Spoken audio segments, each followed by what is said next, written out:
Now, you don't have to go very far through the Christian canon before you see God described as a male. The Father, the King, the Lord, that maleness is in fact almost inescapable. It's the language of religion based on and embodying a patriarchy. So when the Archbishop of Canterbury suggests that God is not in fact a male, what should we think? Is he recognising the difference merely between deity and human, or playing perhaps to a younger audience for whom gender fluidity is far more critical? Well, joining me now, Reverend Margaret, Joachim and Reverend Gavin Ashenden, who was formerly a chaplain to the Queen but has now left the Church of England. Very nice of you both to come in. Do you ever consider God not to be male? The problem, as always, is what you think of as male. The way you describe the issues in front of us, for example, set it in a power structure. The whole invocation of patriarchy sets the idea of God in the human tribal struggles. You talk about tribal issues with John MacDonald earlier on. Whereas actually, whilst there's very little we can say about God, we have to listen to what he says about himself. So the only reason we talk about God as, and we don't talk about him as male, we talk about him as father. You've run the two things together. King, Lord, yeah, but nonetheless, shepherd. yes, all those things. So it's not that he's not male, but what we're talking about is relationship of intimacy with someone whom we experience as father. Now, inevitably, that begins to play down into the way we do our own political structures on earth, but the experience of God and as fatherhood isn't intended to reinforce patriarchy, power structures, oppression, preferencing one kind of humanity over the other. It's about an experience of intimacy that comes across in that way. Dr. Joachim, do you see God as male? No.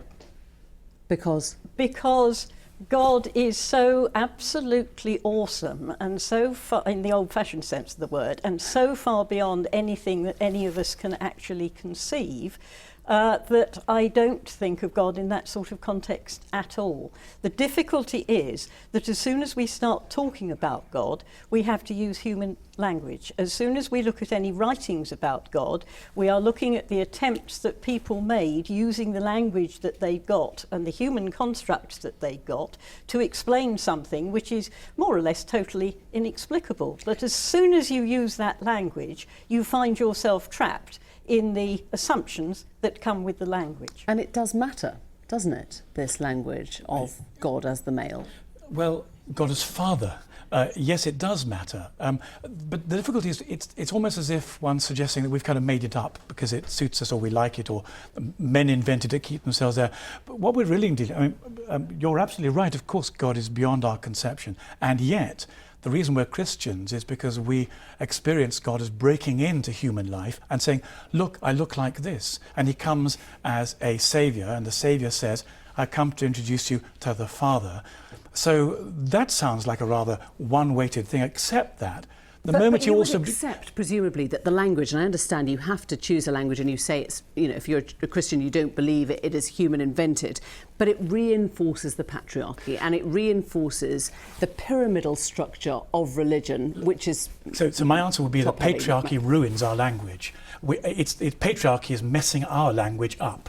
We want to be free of patriarchy. And in the end, one of the things I wanted to say was, if you take Mary, the mother of God, importantly, then the whole project can only happen with the consent of and the involvement of the most extraordinary woman. What you then have is a partnership between masculinity and femininity. Dr. Joachim, I'm sorry to interrupt, I just want to bring you in. Presumably, we know how much controversy women priests, women vicars, caused at the time. It is impossible for you to think of God as male, isn't it? Otherwise you must feel rejected.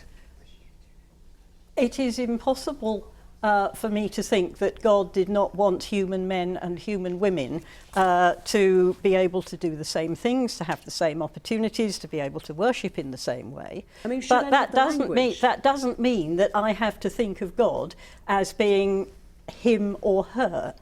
God is so far beyond anything that all it is possible to get at is a presence, is an experience, and that is not not gendered, it doesn't have a specific But pronoun. it is gendered, and what I mean by that is when children are singing hymns or reading or learning from the Bible, that is how they will see it. They will see God with the he pronoun as being the Lord, the Father and the King. And does that language need to change for you? Well, we've got to use something.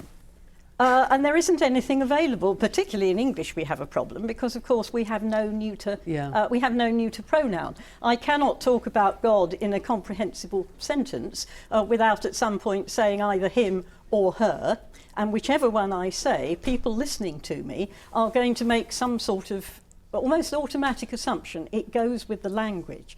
But in order really to, I can't even say to appreciate God, but to try and enter into any sort of relationship with God, you have got to get so far beyond the him or the her that it actually becomes irrelevant. So is it important for Justin Welby to, as it were, to reach out or to make this differential? I think he's dug a hole which he and the Church may fall into. After all, if you take him seriously, then presumably one of the things the Church of England is going to say is stop praying Our Father.